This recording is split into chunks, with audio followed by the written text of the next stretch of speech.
Right. Welcome to T-SAT. So మనం ఈరోజు ఎకానమీలో బడ్జెట్ టాపిక్ని డిస్కస్ చేద్దాం. సో ఫస్ట్ ఈ బడ్జెట్ టాపిక్ నుంచి మనకు ప్రతి ఎగ్జామ్లో ఇది కరెంట్ ఇష్యూస్తో రిలేట్ అయి ఉంటుంది. సో దాంతోపాటు స్టాటిక్ సబ్జెక్ట్ కూడా ఉంటుంది. సో ఈ రెండింటిని బేస్ చేసుకొని మనకు 2 to 3 మార్క్స్ అనేవి మనకు ఎకనామీలో రావడానికి అవకాశం ఉంటుంది. సో అంత ఇంపార్టెంట్ టాపిక్ కాబట్టి కొంచెం దీన్ని డీటెయిల్గా నేర్చుకోవడానికి ప్రయత్నం చేద్దాం. అసలు బడ్జెట్ అంటే ఏముంటుంది, బడ్జెట్లో కాంపోనెంట్స్ ఏముంటాయి, సో కేటాయింపులు ఏ విధంగా ఉంటాయి, సో దాంతోపాటు బడ్జెట్లో లోటు ఏ విధంగా ఉంటుంది, ఎఫ్ఆర్బిఎం చట్టం అంటే ఏంటి. సో ఈ బడ్జెట్లోనే మనకు ట్యాక్సెస్ గురించి కూడా ఒక సబ్ టాపిక్ లాగా ఉండడం జరుగుతుంది. సో ఈరోజు మనం ఆ టాపిక్స్ అన్నింటిని కూడా డిస్కస్ చేయబోతున్నాం. So first of all what is budget, అసలు బడ్జెట్ని మనం ఎక్కడి నుంచి తీసుకున్నాం అనేది చూస్తే, సో ఫస్ట్ బడ్జెట్ అనే దాన్ని మనము బోగట్టి అనే ఫ్రెంచ్ పదం నుండి తీసుకోవడం జరిగింది. సో ఈ బోగట్టి అంటే అర్థము తోలు సంచి. సో అంతకుముందు ఈ బడ్జెట్ పేపర్లని ఒక తోలు సంచిలో తీసుకురావడం మూలంగా దానికి ఆ పేరుతో పిలవడం జరిగిందండి, బౌగట్టి అని చెప్పేసి ఆ పేరుతో పిలవడం జరిగిందండి. సో ఇక్కడ అది ఫ్రెంచ్ పదం. సో మనకు మన భారతదేశ రాజ్యాంగానికి వచ్చేసరికి, సో భారతదేశ రాజ్యాంగంలో బడ్జెట్ అనే మాట మనం ఒక ఫ్రెంచ్ పదం నుండి తీసుకోవడం జరిగింది. సో దాని అర్థం ఏంటి అంటే తోలు సంచి. సో ఈ బడ్జెట్ పేపర్లు అన్నింటిని కలిపి మనకు ఈ తోలు సంచిలో తీసుకురావడం మూలంగా దానికి ఆ పేరు ఇవ్వడం జరిగింది. సో ఈ బౌగట్టి అనే పదం నుంచి మనకు ఈ బడ్జెట్ అనే పదం రావడం జరిగింది.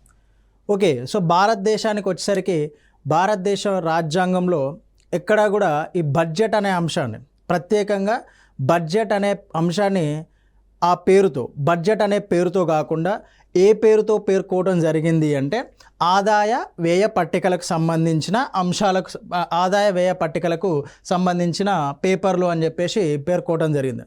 సో అది 112వ ఆర్టికల్ ప్రకారం, రాజ్యాంగంలో 112వ ఆర్టికల్ ప్రకారం ఆదాయ వ్యయ పట్టికల గురించి పేర్కొంటుంది.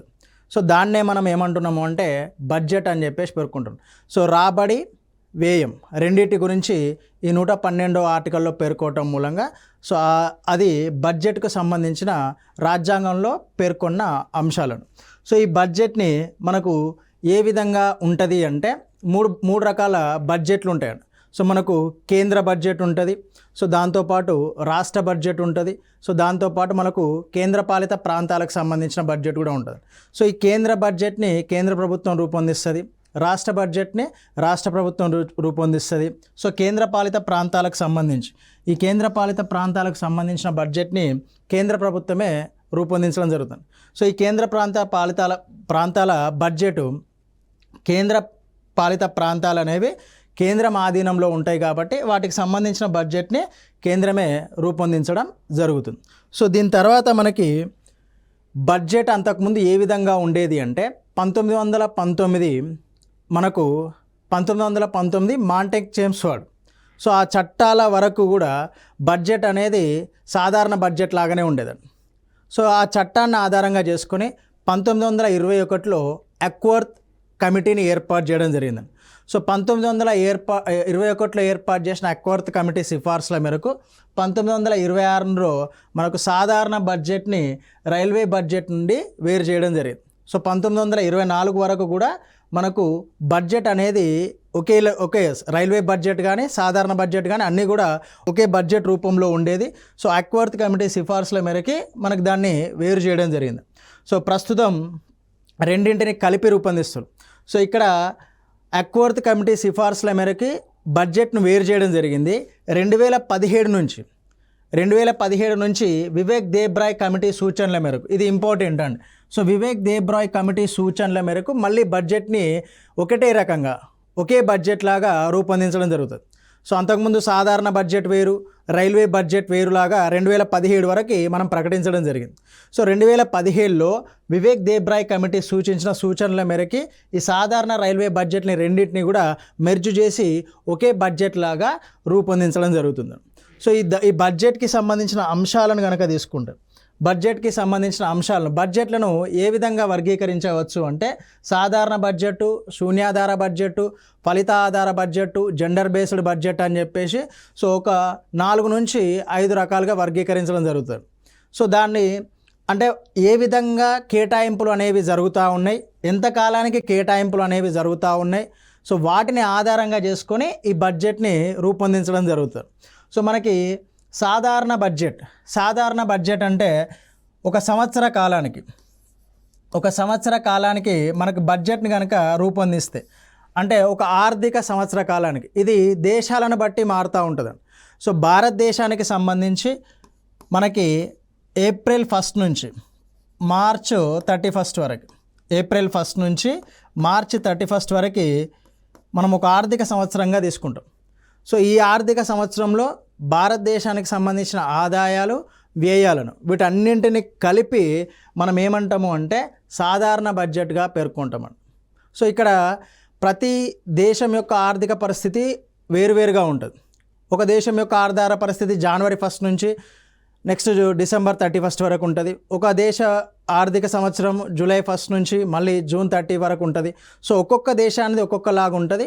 సో భారతదేశానికి వచ్చేసరికి భారతదేశం యొక్క ఆర్థిక సంవత్సరము అనేది మనకు ఏప్రిల్ 1తో ప్రారంభమై మార్చి 31తో ముగుస్తుందండి. సో ఈ కాలంలో మనము ప్రవేశపెట్టిన అంటే మనకు రావాల్సిన ఆదాయ వ్యయాలను సాధారణ బడ్జెట్గా పేర్కొనడం జరుగుతుంది. సో నెక్స్ట్ శూన్యాధార బడ్జెట్, రైట్. సో శూన్యాధార బడ్జెట్ అంటే గత బడ్జెట్ తాలూకా ఫలితాలను పరిగణలోకి తీసుకోకుండా వర్తమాన అంశాలకు ప్రాధాన్యత ఇస్తూ సో ప్రస్తుత ఆవశ్యకతను బట్టి రూపొందించే బడ్జెట్ని ఏమంటారు అంటే శూన్యాధార బడ్జెట్ అని చెప్పేసి పేర్కొంటారు. సో ఇక్కడ మీకు ఎగ్జాంపుల్ ఏంటంటే సపోజు రవాణా రంగానికి దాదాపు ఇది ఉదాహరణ మాత్రమే అండి. సో రవాణా రంగానికి మనం దాదాపు ఒక 20,000 కోట్లు కేటాయించినామండి. రవాణా రంగానికి సో దాదాపు ఒక 20,000 కోట్లు కేటాయించడం జరిగింది. సో ఈ రవాణా రంగానికి 20,000 కోట్లు కేటాయించినాం. కానీ ఆర్థిక సంవత్సరంలో మనము 15,000 కోట్లను మాత్రమే ఖర్చు చేయడం జరిగింది. 15,000 కోట్లను మాత్రమే ఖర్చు చేయడం జరిగింది. సో దీన్ని ఇంకా 5,000 కోట్లు ఖర్చు చేయలేదు. సో ఈ ఖర్చు చేయకపోయినా ఈ 15,000 కోట్లను కూడా అంటే ఫలితాలతో సంబంధం లేదు. ఫలితాలతో సో 20,000 కోట్లు ఖర్చు చేసిల్లా లేదా అనే అంశాలతో సంబంధం లేదు. ఓకే, సో పూర్తిగా కంప్లీట్ అయినాయా లేవా రోడ్లు అనే దాంతో సంబంధం లేదు. ఇప్పుడు రోడ్ల అవసరం ఉందా లేదా అని చూస్తారు. సో ట్రాన్స్పోర్టేషన్ అవసరం, రవాణా మార్గానికి రోడ్లు అవసరం అని భావిస్తే మళ్ళీ ఈ సంవత్సరం కూడా మళ్ళీ ఒక 15,000 కోట్లను బడ్జెట్లో కేటాయించడం జరుగుతుంది. ఇది మన దగ్గర లేదు, బట్ ఈ విధంగా జరుగుతుంది. ఓకే, సో మన దగ్గర దీన్ని 1986-87 ఆర్థిక సంవత్సరంలో సో విపి సింగ్ గవర్నమెంట్ ప్రయత్నించింది. సో కానీ సత్ఫలితాలను ఇవ్వకపోవడం మూలంగా దాన్ని కంటిన్యూ చేయలేకపోయాడు. సో ఇక్కడ నుంచి మనకు క్వశ్చన్ రావడానికి ఏ విధంగా స్కోప్ ఉంటుంది అంటే శూన్యాధార బడ్జెట్ అని చెప్పేసి క్వశ్చన్ అడిగి దాంట్లో ఆప్షన్స్ ఇవ్వడం జరుగుతాడు. సో ఫలితాల సంబంధం లేని బడ్జెటు, వర్తమాన అంశాలకు ప్రాధాన్యత ఇచ్చే budget, so C option both, D option none of the above. So ఈ విధంగా శూన్యాధార బడ్జెట్కి సంబంధించి అడగవచ్చు. సో ఇక్కడ ఫలితాలను దృష్టిలో ఉంచుకోరు, వర్తమాన అంశాలకు మాత్రమే ప్రాధాన్యత ఇస్తారు కాబట్టి ఈ బడ్జెట్ని శూన్యాధార బడ్జెట్గా పేర్కొనడం జరుగుతుంది. సో ఇది భారతదేశంలో అమలులో లేదు. ఒకవేళ సి ఆప్షన్లో మనకు ఏ ఫలితాలతో సంబంధం లేదు, బి వర్తమాన అంశాలకే ప్రాధాన్యత ఇస్తారు, సి భారతదేశంలో అమలులో ఉంది అని చెప్పేసి మిస్టేక్గా ఇవ్వచ్చు. సో ఇది భారతదేశంలో ప్రస్తుతానికైతే అమల్లో లేదు. సో దీని తర్వాత మనకున్న బడ్జెట్ని కనుక తీసుకుంటే సో జెండర్ బడ్జెట్. సో మనం యూజువల్గా ఈ ఆర్థిక సంవత్సరంలో ఏదైతే ఏప్రిల్ 1 నుండి మార్చ్ 31 వరకు, ఏప్రిల్ 1 నుండి మార్చ్ 31, సో దీంట్లో సపోజ్ 48,000 కోట్ల బడ్జెట్ని మనం ప్రవేశపెట్టినాం అనుకోండి. 48,000 కోట్ల బడ్జెట్ని మనం ప్రవేశపెట్టినాం. సో దీంట్లో 48,000 కోట్లను ప్రవేశపెట్టినాం. సో దీంట్లో సపోజ్ ఒక 20,000 కోట్లు మహిళల కోసం కేటాయించినాం. అంటే మహిళా సాధికారత కోసం, మహిళల అభివృద్ధి కోసం కేటాయించడం జరిగిందండి. మహిళల అభివృద్ధి కోసం కేటాయించడం జరిగింది. సో ఇలా ఈ విధంగా అయినా, లేదంటే ఒక 25,000 కోట్లను ఒక 25,000 కోట్లను మనము పురుషుల అభ్యున్నతి కోసం కేటాయించినాం, పురుషుల అభ్యున్నతి కోసం. లేదంటే ఒక 3,000 కోట్లు లేదంటే 4,000 కోట్లు ఈ ట్రాన్స్జెండర్ ఎవరైతే ఉన్నారో వాళ్ళ కోసం కేటాయించినాం అనుకోండి, రైట్. సో ట్రాన్స్జెండర్ అని థర్డ్ జెండర్ కానీ ఎవరైతే ఉన్నారో సో వాళ్ళ కోసం ఒక బడ్జెట్లో అధిక మొత్తంలో ఏదైనా ఒక లింగానికి అంటే ఏదైనా ఒక జెండర్కి కనుక కేటాయిస్తే దాన్ని ఏమంటారు అంటే జెండర్ బేస్డ్ బడ్జెట్ అని చెప్పేసి అంటారు. ఇది కొన్నిసార్లు భారతదేశంలో పాసిబిలిటీ ఉంటుంది. సో బడ్జెట్లో 6% అమ్మాయిలకు కేటాయించడం కానీ, సో లేదంటే బడ్జెట్లో ఈ థర్డ్ జెండర్ ట్రాన్స్జెండర్స్కి కేటాయించడం కానీ జరుగుతూ ఉంటుంది. సో అట్లా ఒక జెండర్ని ఆధారంగా చేసుకొని వాళ్ళ యొక్క అభ్యున్నతి కోసం బడ్జెట్ని కనుక బడ్జెట్లోని కొంతను ఎక్కువ మొత్తంలో కేటాయిస్తే, బడ్జెట్ని కొంత ఎక్కువ మొత్తంలో కేటాయిస్తే దీంట్లో మీరు గమనించాల్సింది ఏంటి అంటే మొత్తం బడ్జెట్లో ఎక్కువ భాగం వీటి కేటాయింపులు జరుగుతాయి. మొత్తం బడ్జెట్లో సో వీళ్ళ కేటాయింపులు అనేవి ఎక్కువగా జరుగుతాయి. మొత్తం బడ్జెట్ మొత్తం వీళ్ళ కోసమే అని కాకుండా మొత్తం బడ్జెట్లో వీళ్ళకు కేటాయింపులు అనేవి ఎక్కువగా జరుగుతాయి కాబట్టి సో ఎక్కువ ఎవరికి కేటాయింపులు జరిగితే ఆ బడ్జెట్గా పిలవడం జరుగుతుంది. సో మహిళల కోసం ఎక్కువ కేటాయింపులు జరిగినాయి అనుకోండి, సో మహిళా ఆధారిత బడ్జెట్. పురుషుల కోసం ఎక్కువ కేటాయింపులు జరిగినాయి అనుకోండి, పురుష ఆధారిత బడ్జెట్. లేదు ట్రాన్స్జెండర్ కోసం ఎక్కువ కేటాయింపులు జరిగినాయి అనుకోండి, ట్రాన్స్జెండర్ బడ్జెట్గా పిలవడం జరుగుతుంది. సో భారతదేశంలో ఇది అమల్లో ఉంది. సో కొన్నిసార్లు పురుషులకు మహిళలకి ఎక్కువగా కేటాయింపులు అనేవి జరుగుతూ ఉంటాయి. ఈ సంక్షేమ పథకాలకు సంబంధించినవి కూడా దీంట్లోకి తీసుకోవడం జరుగుతుంది, రైట్. సో నెక్స్ట్ మనకు ఫలిత ఆధారిత బడ్జెట్ అండి, ఫలిత ఆధారిత బడ్జెట్. సో రిజల్ట్ బేస్డ్ అండి. ఈ రిజల్ట్ బేస్డ్ బడ్జెట్ని ఏ విధంగా తీసుకుంటారు అంటే సో మనకు 2023 నేను ఎగ్జాంపుల్ చెప్తున్నాను. సో 2023-24 బడ్జెట్ తీసుకోండి. 2023-24 బడ్జెట్లో సపోజ్ ఉదాహరణకి రక్షణ రంగానికి సంబంధించి ఉందండి. రక్షణ రంగానికి సంబంధించి మనకు 64,000 కోట్లు కేటాయింపులు జరిగినాయి అనుకోండి సపోజ్, రైట్. సో 64,000 కోట్లు దీనికి కేటాయించడం జరిగింది రక్షణ రంగాన్ని. సో ఈ రక్షణ రంగంలో మళ్ళీ సో ఆర్మర్స్కి అంటే ఆయుధాల కోసం కొంత కేటాయింపు, రైట్. సో నెక్స్ట్ అంటే సాంకేతికత కోసం అంటే ఈ డ్రోన్ వ్యవస్థ కానీ సిగ్నలింగ్ వ్యవస్థ కానీ దానికోసం కొంత కేటాయింపు జరుగుతుంది. దానికోసం కొంత కేటాయింపు, ఆయుధాల కోసం సాంకేతికత కోసం కొంత కేటాయింపు జరుగుతుంది. నెక్స్ట్ రిక్రూట్మెంట్ కోసం రక్షణ రంగానికి సంబంధించి బెటాలియన్ రిక్రూట్మెంట్ కోసం కొంత కేటాయింపులు జరిగినాయి అనుకో. సో దీంట్లో సపోజ్ జనరల్గా ఈ ఆయుధాల్లో మనము ఈ రైఫిల్స్ని కానీ లేకపోతే యుద్ధ ట్యాంకులను కానీ ఒక 20 తయారు చేయాలనుకున్నాం అనుకోండి. సపోజ్ 20 తయారు చేయాలనుకున్నాం, 20 తయారు చేయాలనుకున్నాం. మనం తయారు చేసింది 10 మాత్రమే పూర్తి చేయగలిగినాం, 10 మాత్రమే పూర్తి చేయగలం. సో దీనివల్ల ఏమవుతుంది అంటే దీనికి కేటాయింపులు జరిపినప్పటికీ కూడా దీంట్లో అభివృద్ధి లేదు. ఓకే. సో ఇంకా మనకి రక్షణ రంగం పైన అవసరం ఉంది. దీనికి ఇంత కేటాయింపులు జరిగినా మనం ఎంతవరకు సాధించడం, 10 వరకే సాధించడం. సో నెక్స్ట్ రక్షణ రంగం యొక్క ఆవశ్యకత అనేది భారతదేశానికి ఉంది. సో అప్పుడు ఏం చేస్తారు అంటే మళ్ళీ నెక్స్ట్ 2024-25 బడ్జెట్లో కూడా దీనికి కేటాయింపులు జరుగుతాయి. సో ఆ రంగానికి అవసరము అని చెప్పేసి ప్రభుత్వం భావిస్తే సో వాటి ఫలితాలను ఆధారంగా చేసుకొని వాటికి కేటాయింపులు జరుగుతాయి. సో ఏ విధంగా, సో ఇక్కడ 64,000 కోట్లు కేటాయించినట్టుగా ఇక్కడ ఒక 70,000 కోట్లు 80,000 కోట్లు కాదండి. సో దాని ఫలితాలను ఆధారంగా చేసుకొని మనకి ఇంకెన్ని అవసరం, 20లో 10 సాధించడం, ఇంకో 10. సో ఈ 10 వరకు మాత్రమే మనం కేటాయింపులు అనేవి జరుగుతూ ఉంటాయి. సో అలా ఫలితాలను ఆధారంగా చేసుకొని బడ్జెట్ని కనుక రూపొందిస్తే దాన్ని ఏమంటారు అంటే ఫలిత ఆధారిత బడ్జెట్ అని చెప్పేసి పిలుస్తారు. ఓకే. సో ఇక్కడ శూన్య ఆధార బడ్జెట్, జెండర్ బడ్జెట్, ఫలిత ఆధార బడ్జెట్ ఇవి మనకు పరిచయం లేని వాక్యాలు. సో వీటిని కొంచెం జాగ్రత్తగా గమనించాలి. సాధారణ బడ్జెట్ ఎగ్జామ్లో వస్తే ఎవరైనా దాని డెఫినేషన్ పెడతారు, కానీ ఈ మూడింటికి సంబంధించి కొంచెం వేరియేషన్ ఉంటుంది కాబట్టి వాటిని అర్థం చేసుకోవడానికి ప్రయత్నం చేయాలి. సో బడ్జెట్లో ఇది మన ఇంట్లో ఉండే సేమ్ అండి. మనం ఇంట్లో ఏవైతే చేస్తామో సో అదే మనకు బోర్డు పైన కనిపిస్తూ ఉంటుంది. బడ్జెట్ అంటే మనం ఓ నెలకు సంబంధించి వేసుకుంటాం, లేదంటే వారానికి సంబంధించి వేసుకుంటాం, లేదంటే ఓ సంవత్సరానికి 6 నెలలకు సంబంధించి సో ప్రభుత్వం ఆర్థిక సంవత్సరంలో కంపల్సరీ దానికి రాబడులు ఉంటాయి, సో అది ఖర్చు చేయాల్సిన అంశాలు ఉంటాయి. ఆ రెండింటి యొక్క సమ్మేళనాన్ని మనం ఏమన్నా బడ్జెట్ అంటాం. సో బడ్జెట్కి సంబంధించి రాబడి, వ్యయం, సో కొంచెం ఈ టర్మినాలజీ అనేది డిఫరెంట్గా ఉంటుంది. కానీ సో మీకు ఇంట్లో ఏ విధంగా అయితే బడ్జెట్ను మీరు రూపొందించుకుంటారో అదే బడ్జెట్ కేంద్ర ప్రభుత్వం కానీ రాష్ట్ర ప్రభుత్వం కానీ రూపొందిస్తుంది. సో మీకు 50 రూపాయలు మీ దగ్గర ఉన్నాయనుకోండి, ఈ 50 రూపాయలని ఏ విధంగా ఉపయోగించుకోవాలి, దానివల్ల రాబడి ఏ విధంగా సాధించుకోవాలి, సో ఇదే బడ్జెట్ అండి. మనము రోడ్లపైన పెట్టినామనుకోండి, అది డెవలప్మెంటు, ట్రాన్స్పోర్టేషన్, దానిపైన. రోడ్లపైన కాకుండా జీతాలు చెల్లించడం అనుకోండి, సో అదో రకమైన వ్యయం, ఇదే రకమైన వ్యయం. ట్యాక్సెస్ ఒక రకమైన రాబడి, సో వడ్డీ చెల్లింపులు ఒక రకమైన రాబడి.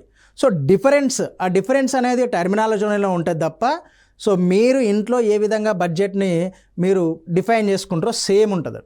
ఓకే, సో ఇక్కడ బడ్జెట్లో ఫస్ట్ చూస్తే రాబడి ఉంటుంది, నెక్స్ట్ వ్యయం ఉంటుందండి. రాబడి, వ్యయం. సో రాబడిలో మళ్ళీ 2 రకాలు ఉంటాయి, రెవెన్యూ రాబడి అని చెప్పేసి, మూలధన రాబడి అని చెప్పేసి. సో ఈ టర్మినాలజీ సింపుల్. దీని తర్వాత మనము డెఫినేషన్స్ అండ్ ఎగ్జాంపుల్స్ గుర్తుపెట్టుకున్నాము అనుకోండి, సో ఇక్కడ నుంచి క్వశ్చన్ మిస్ అవ్వకుండా మనకు స్కోప్ ఉంటుంది. సో వ్యయము, రెవెన్యూ వ్యయము, నెక్స్ట్ మూలధన వ్యయం. 2 రకాల రాబడులు ఉంటాయండి. రెవెన్యూ రాబడి ఉంటుంది, మూలధన రాబడి. వ్యయము, రెవెన్యూ వ్యయం ఉంటుంది, మూలధన వ్యయం ఉంటుంది. సో వీటిని డిఫైన్ చేయాలి అనుకుంటే, సో ఇక్కడ రెవెన్యూ రాబడి అంటే అప్పులు సృష్టించని, ప్రభుత్వ ఆస్తులు తరగడానికి కారణం కాని రాబడిని రెవెన్యూ రాబడులు అని చెప్పేసి అంటారు. అప్పులు సృష్టించని, ప్రభుత్వ ఆస్తులు తరగడానికి కారణం కాని. సపోజ్ మీకు ఇప్పుడు పన్నులు ఉన్నాయండి, రాబడి అంటున్నాం. రాబడి అంటే ఇన్కమ్, దీని మీనింగ్ ఏంటి అంటే ఇన్కమ్ మనకు వచ్చేదన్నమాట. ఓకే, సో ఇక్కడ పన్నులు, ట్యాక్సెస్ ఉన్నాయి. మీకు ఇన్కమ్ ట్యాక్స్ తీసుకోండి, ఇన్కమ్ ట్యాక్స్ లేదంటే కార్పొరేట్ ట్యాక్స్, ఏ ట్యాక్సెస్ తీసుకున్నా కూడా మీకు ఇది ప్రభుత్వానికి ఏమైనా సంపద సృష్టిస్తుందా? సృష్టించదు, రైట్? సో ప్రభుత్వ ఆస్తులు ఏమైనా తరిగిపోతాయా అంటే ప్రభుత్వ ఆస్తులుగా అమ్మడం కానీ లేకపోతే కొనడం కానీ ఏది జరగదు ఇక్కడ, రైట్? ఒక లిమిట్ ఉంటుంది, ఒక థ్రెషోల్డ్ ఉంటుంది. సో దాన్ని బేస్ చేసుకొని సపోజ్ ఇప్పుడు ఇన్కమ్ ట్యాక్స్ తీసుకోండి.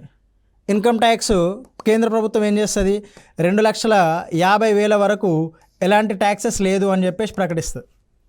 లేదు 3,50,000 వరకు ఎలాంటి ట్యాక్స్ లేదు అని చెప్పేసి ప్రకటిస్తుంది. మీకు ఎగ్జాంపుల్ చెప్తున్నాను నేను, ఉదాహరణకి, రైట్? సో 3,50,000 నుంచి 5 లక్షల వరకు 5% అని చెప్పేసి ప్రకటిస్తుంది.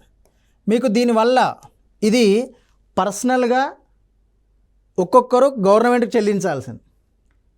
దీనివల్ల మీరు చెల్లించడం మూలంగా గవర్నమెంట్కి ఆస్తులు అనేవి పెరగడం కానీ తరగడం కానీ జరగవు, రెవెన్యూ వస్తుంది. సో దానివల్ల గవర్నమెంట్ ఇంపాక్ట్ అనేది ఏముండదండి. సో అలాంటి వాటిని ఏమంటారు అంటే రెవెన్యూ రాబడులు అని చెప్పేసి పిలుస్తారు. ఓకే, సో ఎగ్జాంపుల్స్ కనుక తీసుకుంటే, సో పన్నులు, ప్రత్యక్ష పన్నులు, ఉదాహరణ corporate tax, next income tax. పరోక్ష పన్నులు, so example GST.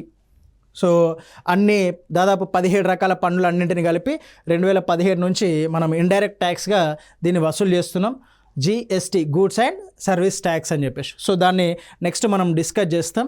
Okay, so ఇది రెవెన్యూ రాబడికి సంబంధించండి. నెక్స్ట్ పన్నేతర మూలధన రాబడి. మూలధన రాబడి, సో ప్రభుత్వ ఆస్తులను తగ్గించేవి, అప్పులను సృష్టించేవి. మీకు ఇక్కడ రెవెన్యూ రాబడి, మూలధన రాబడికి డిఫరెన్స్ ఏంటి అంటే ఈ అప్పులు, ఆస్తులు అనేవి ఇంపార్టెంట్ అండి. మీకు రెవెన్యూలో ఆస్తుల సృష్టి అనేది జరగదు, ఆస్తుల సృష్టి అనేది జరగదండి. ఆస్తులను సృష్టించవు అవి, ఇది ఇంపార్టెంట్. ఇక్కడ ఆస్తుల సృష్టి అనేది జరగదు. సో మూలధన, క్యాపిటల్, ఇది ఇంపార్టెంట్. ఈ వర్డ్ అనేది చాలా చాలా ఇంపార్టెంట్. సో ఈ మూలధనంలో ఏంటి అంటే ఆస్తులు అనేవి కంపల్సరీ వస్తుంది. అది బాండ్స్ కావచ్చు, బిల్స్ కావచ్చు, లేకపోతే గవర్నమెంట్కి సంబంధించిన అంటే బిల్డింగ్స్ కావచ్చు. సో అవనేవి కంపల్సరీగా దీనిలో వస్తాయండి. మూలధన రాబడి అంటే ప్రభుత్వ ఆస్తులను తగ్గించేవి, అప్పులను సృష్టించేవి. సో ఉదాహరణ పెట్టుబడుల ఉపసంహరణ, రుణాల సేకరణ. సో ఇక్కడ మూలధనము అనేది ఆధారంగా చేసుకొని దీన్ని డిఫైన్ చేస్తే ఏ విధంగా ఉంటుంది అంటే దీన్ని ఇంగ్లీష్లో డిజిన్వెస్ట్మెంట్ అంటారండి. పెట్టుబడుల ఉపసంహరణ డిజిన్వెస్ట్మెంట్ అంటారు. సపోజ్ మీకు గవర్నమెంట్కి సంబంధించి ఈ రీసెంట్గా మీకు ఆంధ్రప్రదేశ్కి సంబంధించి ఒక ఇష్యూ అనేది బర్నింగ్ టాపిక్గా ఉంది. ఏంటిది? విశాఖ ఉక్కు అనేది. 2-3 ఎగ్జాంపుల్స్ చూస్తే మనకు క్లారిటీ ఉంటుంది. సో ఈ విశాఖ ఉక్కు ఒక సంస్థని ప్రభుత్వ సంస్థ అని ఎప్పుడు అంటాము అంటే దానిలో ప్రభుత్వం యొక్క పెట్టుబడి 51% ఉండాలి. సో ఈ 51% ఉంటే దాన్ని ఏమంటారంటే దాని యాజమాన్య హక్కులు అనేవి ప్రభుత్వ ఆధీనంలో ఉంటాయి. సో ఒక సంస్థలో 51% కంటే ఎక్కువ పర్సంటేజ్ కనుక ప్రభుత్వం ఆధీనంలో ఉంటే దాన్ని ప్రభుత్వ సంస్థగా పిలుస్తాం. సో దీంట్లో ఈ డిజిన్వెస్ట్మెంట్లో ఏమవుతుంది అంటే ఈ ప్రభుత్వ సంస్థ దాని యొక్క యాజమాన్య హక్కులను అమ్మేస్తూ ఉంటుంది. ఈ విశాఖ హుక్కులో కూడా ఏమైంది అంటే ఇది ప్రభుత్వంది. సో దీనిలో మొత్తం కూడా ప్రభుత్వం పెట్టుబడులు పెట్టింది. ఇప్పుడు ఏం చేసింది అంటే ప్రైవేట్ వ్యక్తులను ఇన్వైట్ చేసింది. సో ఎప్పుడైతే ప్రైవేట్ వ్యక్తులను ఇన్వైట్ చేసిందో ఈ విశాఖ ఉక్కులో ఉన్న వాళ్ళు విశాఖ ఉక్కులో వాటాలను విక్రయించేస్తూ ఉంటుంది. సో వాటాలను విక్రయించేస్తే ఏమవుతుంది? సపోజ్ ప్రభుత్వం యొక్క వాటా 51% అనుకోండి. సపోజ్, నాట్ ఎగ్జాక్ట్, సపోజ్ చెప్తున్నాను. సో 51% వాటా భారత ప్రభుత్వానికి ఉంది, మిగతాది 49% ప్రైవేట్ వ్యక్తులకు ఉంది, రాష్ట్ర ప్రభుత్వానికి ఉంది అనుకోండి. సో దీంట్లో ఏం చేస్తారు అంటే ఈ 51%లో 2% వాటాను కానీ 3% వాటాను కానీ 2% కానీ 3% వాటాను కానీ ప్రైవేట్ వ్యక్తులకు ఇచ్చేస్తారు. ఊరికే ఇవ్వరండి. సో 2-3% వాటాను విక్రయించేస్తారు. దానివల్ల ఏమవుతుంది? సపోజ్ వాళ్ళు ఒక 2000 కోట్లకు దాన్ని కొనుగోలు చేసిళ్ళు అనుకోండి. 2000 కోట్లకు దాన్ని కొనుగోలు చేసిళ్ళు అనుకోండి. సో దీనికి ఏమవుతుంది? బడ్జెట్లోకి యాడ్ అయిపోతుంది. మూలధనాన్ని అమ్ముతున్నావు నువ్వు. ఓకే, ఇక్కడ 51% ఉన్న యాజమాన్యం అనేది ఎంతకు వస్తుంది? మీకు 49%కే తగ్గిపోతుంది. ఓకే, సో 49% తగ్గిపోతుంది. ప్రభుత్వ ఆస్తులను తగ్గించేవి, ఓకే, అప్పులను సృష్టించేవి. ఓకే, లేదు మన దగ్గర డబ్బులు లేవు. సో అప్పుడు ఏం చేస్తాం? మన దగ్గర ఉన్న బిల్స్ కానీ బాండ్ పేపర్ రాసి ఒక గవర్నమెంట్కి ఇస్తాం. సో అది విదేశీ గవర్నమెంట్ అయింది అనుకోండి, లేదంటే ప్రపంచ బ్యాంక్ అయింది అనుకోండి. సో మన దగ్గర నుంచి ఒక బాండ్ పేపర్ వాళ్ళకి ఇచ్చి దానిపైన సైన్ చేసి నాకు ఇంత డబ్బులు కావాలి అని చెప్పేసి తీసుకుంటాం. సో అప్పుడు అప్పును సృష్టించబడుతుంది, దానికి మనం గ్యారంటీ ఇస్తాం. సో అలా చేసే వాటిని ఏమంటారు అంటే, లేదు అలా పేపర్లు కాకుండా ఫస్ట్ ఇది యూజువల్గా మన చుట్టుపక్కల జరుగుతూ ఉంటుంది. మన ఆస్తి ఉన్నది, దాన్ని తనఖా పెడతాం, డబ్బులు తీసుకొచ్చుకుంటాం, వాడుకుంటాం. ఒకవేళ కట్టలేదు మన ఆస్తి జప్తు చేయడం జరుగుతుంది. సో ఆస్తులను కానీ అప్పులను కానీ ప్రభుత్వ ఆస్తులను కానీ అప్పులను కానీ సృష్టించే రాబడిని ఏమంటారు అంటే మూలధన రాబడి అని చెప్పేసి పిలుస్తారు. ఓకే, సో విశాఖ కావచ్చు, తర్వాత అంతకుముందు బిఎస్ఎన్ఎల్ కావచ్చు.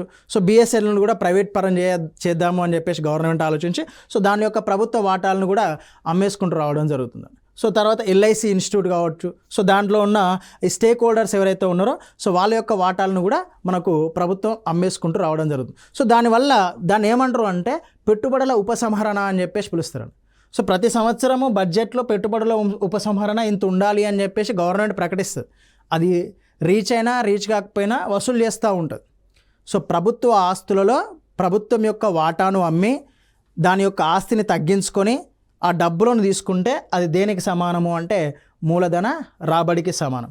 సో ప్రభుత్వానికి అప్పులను సృష్టించేది దేనికి సమానము అంటే మూలధన రాబడికి సమానం. క్లియర్? సో నెక్స్ట్ వ్యయానికి సంబంధించి మనం చూస్తే మూలధన వ్యయం అండి. మూలధన వ్యయం. సో ప్రభుత్వానికి ఆస్తులను సృష్టించే వ్యయాన్ని కానీ దాన్ని ఏమంటారు అంటే మూలధన వ్యయము అని చెప్పేసి పిలుస్తారు. మూలధన వ్యయం. సో ఇక్కడ రోడ్లు, ప్రాజెక్టులు, రుణాల చెల్లింపులు. సో మనకు national highway authority of India ఉందనుకోండి, రోడ్లు అనుకోండి సపోజ్. సో ఈ నేషనల్ హైవే అథారిటీ ఆఫ్ ఇండియాకి సో ప్రభుత్వము ఒక 400 కోట్లు ఇచ్చింది సపోజ్.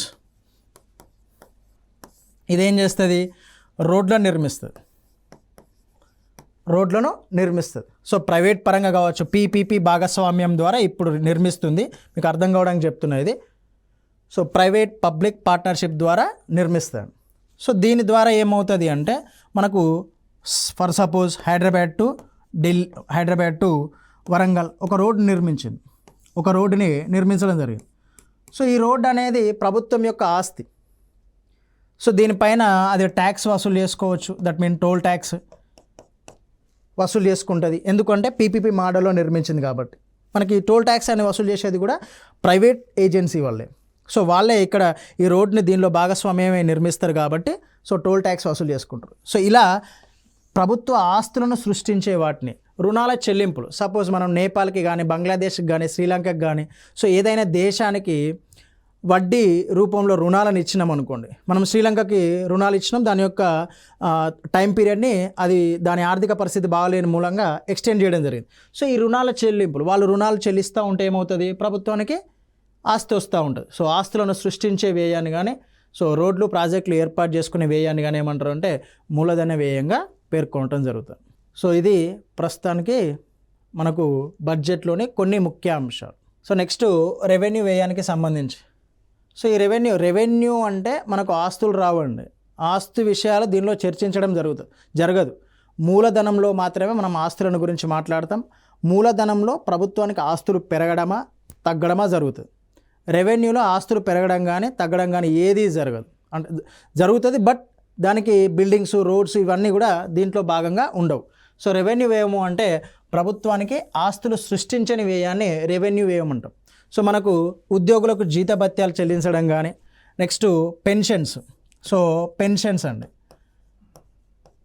పెన్షన్స్ ఇప్పుడు వృద్ధులకు కానీ మహిళలకు కానీ ఒంటరి మహిళలకు కానీ ఈ పెన్షన్స్. సో దీనివల్ల ప్రభుత్వానికి వ్యయం పెరుగుతుంది తప్ప తగ్గదు. సో దానివల్ల సంపద సృష్టి కూడా ఏం జరగదండి.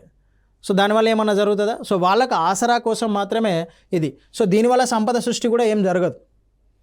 ఓకే, ఇండైరెక్ట్గా ఆలోచించకండి, జస్ట్ బడ్జెట్ దాంట్లో మాత్రమే ఆలోచించండి. సో ఈ సబ్సిడీలు ఇవ్వడం కానీ, ఎల్పిజి సబ్సిడీ కానీ, యూరియా సబ్సిడీ కానీ, రైట్. సో ఇవన్నీ కూడా వడ్డీ చెల్లింపులు కానీ, సో ఇవన్నీ కూడా దేనిలో భాగంగా వస్తాయి అంటే రెవెన్యూ వ్యయంలో భాగంగా వస్తాయి.